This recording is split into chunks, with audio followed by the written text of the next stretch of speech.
6 bombes guidées JDAM, 3 roquettes HIMARS et plus de 150 drones neutralisés en seulement 24 heures.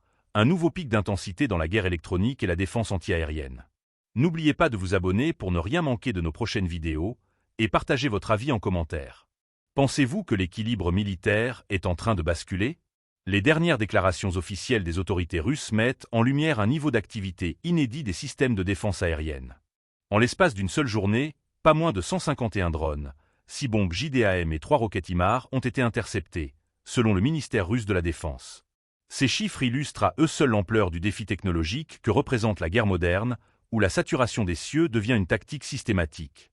Les drones abattus, de type avion, sont utilisés massivement par les forces ukrainiennes pour la reconnaissance, la désignation de cibles et parfois même comme vecteurs explosifs.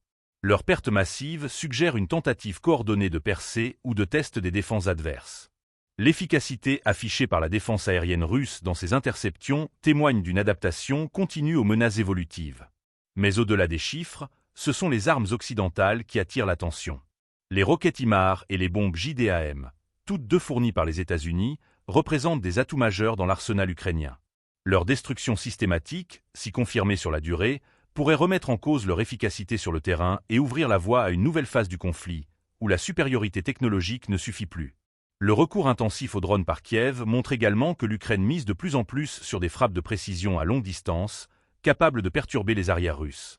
Mais face à cette stratégie, Moscou semble avoir renforcé sa bulle anti-aérienne, capable de suivre et neutraliser ses engins volants à un rythme impressionnant.